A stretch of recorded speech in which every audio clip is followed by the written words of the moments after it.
Ang tagal naman ng sahod, petsa de peligro na naman kaya nagluto na lang kami ng nakadepende sa budget. Maaga nga pala kami gumising pero mas naunang nag-woke up si Mine. Ako sana magluluto ng sopas kaso sabi ni Mine kung antayin daw niya ako baka maging tanghalian na yung almusal. Sabi ko nga ako na lang bibili ng pandesal tapos ituloy na lang niya yung sopas. Mas madali kasi bumili kaysa magluto para patas. Mukhang happy naman siya, di niya alam na isahan ko siya. Dahil nga tinanghali ako nagising, buti may naabutan pa akong pandesal kaso yari ako kay Mine, hindi ako nakabili ng chicken cubes na inutos niya. Ayan tuloy malabnaw yung sabaw. Dahil nga mainit ang panahon, nag-crave nga kami sa sopas. Walang hotdog kaya yung sausage na nasa lata na lang. Tapos yung itlog ng pugo na hinalo, nakita lang namin sa frozen. Di namin alam kanino. Basta kinuha na lang namin para dagdag rekado. Papartneran ko nga to ng pandesal kasi bukod sa mas masarap ang kain, mas mabilis din mabusog. Lalo na kung yung kakarampot yung niluto mo tapos marami kayo sa bahay, edi samahan mo ng pandesal para mabigat sa tiyan. Sigurado busog agad yung mga kasama mo. Hindi ko nga pala pinalagay lahat kay Thea yung repolyo sa carrots kasi ginawa ko siyang coleslaw para pagkagat ko ng pandesal maglasang burger na sosyal. O diba, tinapay pa lang mukhang solved na pero sa takaw ko hindi talaga sapat yung isa, dapat makalima.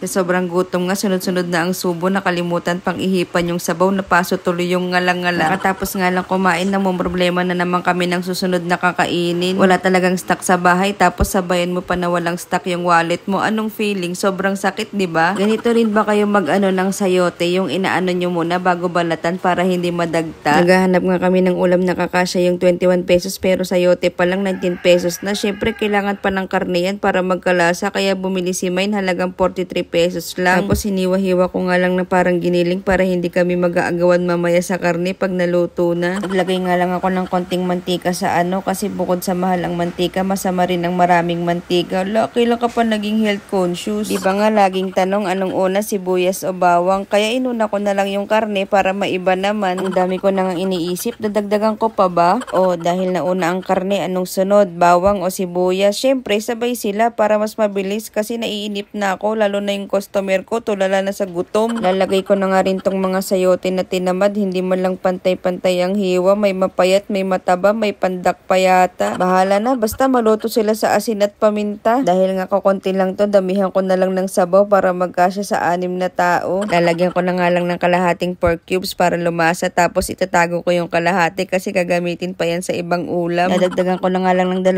kutsarang patis kaso wala sa isip ko, butas pala tong sandok ko kaya feeling ko kalahating baso ata yung nabuhos ko. Actually, hindi naman kami mapili sa ulam at hindi rin kami malakas sa ulam kaya kakasya to. Tubig-tubig na lang para mas mabilis mabusog. Habang inaantay maluto yung ulam, nag-open up nga si Ninang Thea ng kanyang first sale. Stress daw kasi siya kaya need niya ng reliever. Videohan ko nga daw siya para may mailagay siya sa reviews kapalit ng coins. Ang dami na niyang coins. Nasa 10,000 plus na yata yun pero hindi naman niya masyado nagagamit kaya nag-e-expired lang. Nag-order ka lang naman kapag ka may free shipping voucher na no minimum spend tapos order mo tig 9 pesos tapos naka free shipping ka galing pang China. Aba, sulit nga. Nagpanik pa nga siya ng very hard kasi hindi gumagana. Yun pala kailangan long press para mag-on yung whisperer niya. Teka, akala ko ba open up lang ng first sale? Bakit nagtimpla ka na ng kape? Wala na nga stock si Mine ng coffee beans kaya tiis muna sa stick na kape tapos yung natirang ibap ng champurado yun na lang yung ginamit niyang gatas panghalo. Mairaos lang ang iced coffee. Habang inaantay ko nga si Ninang Thea matapos sa ginagawa niyang kape, kakwento ko nga pala bakit bihira ako mag-upload nitong mga nakaraang araw. Marami kasi nagtatanong bakit daw hindi na ako nag-upload, mga isa yata yun. Basta hindi ko na mabilang. Actually, part-time ko lang kasi ang pagbablog. Tapos marami akong kailangan tapusin dun sa full-time job ko. Syempre, yun muna yung priority ko. Yun yung regular income ko eh. Kaya bilang isang alien na alipin ng salapin, nag-focus muna ako dun sa main job ko. Butas nga pala yung sandok ko kaya hindi ako makakuha ng sabaw. Binuhos ko na lang. Balik tayo dun sa alien. Hindi kasi ako tao. Ang totoong tao kasi maraming pera ako. Eto, tamang nilunod lang yung sayote sa sabaw. Uy, hindi ako ungrateful la. Ang sarap nga eh. Mukha pang ang maraming sahog na karne dahil sa hiwa ko. Maganda pala ganitong hiwa ng karne. Hindi mapipili nung mga kasama mo. Tapos lalo pa siyang sumarap po nung sinamahan nung kape ni Ninang Thea. O, sino ka dyan? Hindi halatang naghihirap yan. Parang hindi petsa de peligro yan. Alam nyo, isa lang ang realizations ko dito. Pag pakiramdam mo, walang-wala ka na, subukan mo gumamit ng Google Map.